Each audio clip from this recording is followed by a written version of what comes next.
வணக்கம் நண்பர்களே. வாங்க யாழன் டேல்ஸில் இன்னைக்கு ஒரு குட்டி கதை பார்ப்போம். திம்பம்னு ஒரு அழகான பரபரப்பான ஒரு கிராமம் இருந்தது. அங்கே நம்ம கதாநாயகன் சுட்டி பையன் யாழன் இருக்கான்.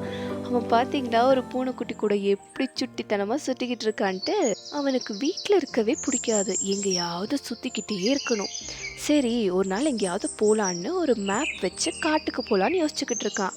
அப்படியே கிளம்பியும் போயிட்டான். அந்த காட்டுக்கு அப்படியே போகும்போது திடீர்னு பார்த்தா ஒரு மேஜிக் ப்ரஷ் அவனுக்கு பார்க்குறான். அது அப்படியே மினு மினுன்னு தெரியுது. அதை கையில் எடுத்த உடனே ஒரு குரல் கேட்குது அவனுக்கு. யாழன், இந்த மந்திர பிரஷ் எது வரைஞ்சாலும் உண்மையா கொடுக்கும்.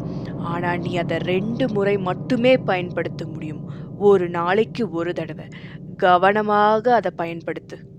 அந்த குரல் அப்படி சொன்னதும் இவன் ஆர்வத்தோட சரி பாப்போமே அப்படின்னு ஒரு பட்டாம்பூச்சி வரைகிறான்.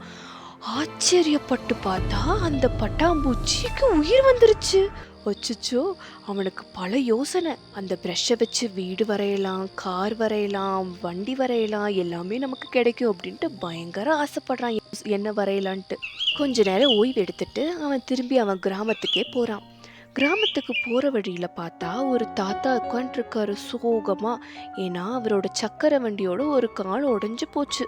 அதை பார்த்த நம்ம யாழன், ஐயோ பாவம் இந்த தாத்தா ரொம்ப கஷ்டப்படுறாரே, அப்ப சரி நம்ம ஒரு சக்கரமே வரைஞ்சு பார்ப்போம் அப்படின்ட்டு சக்கரத்தை வரைகிறான். வரைஞ்ச உடனே அந்த சக்கரமும் அவன் கையில் கிடைச்சிருச்சு. அதை கொண்டு போய் சந்தோஷத்தோட அந்த தாத்தா கிட்ட கொடுக்குறான். அந்த தாத்தாக்கு பயங்கர மகிழ்ச்சி ஆயிடுச்சு. ரொம்ப நன்றி தம்பி அப்படின்ட்டு மனசார அந்த குழந்தைய வாழ்த்தினாரு. அந்த தாத்தா சக்கரை வண்டியில சந்தோஷமா திரும்பி போகிறத யாழன் நின்று பார்த்துட்டே இருக்கான்.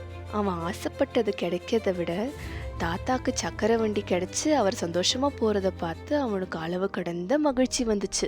நம்ம ஆசையை விட ஒருத்தரின் தேவையை பூர்த்தி செய்யறது தானே உண்மையான நிறைவு, இல்லையா நண்பர்களே? அந்த மன நிறைவோட யாழனும் வீட்டுக்கு போய் நிம்மதியா தூங்குற.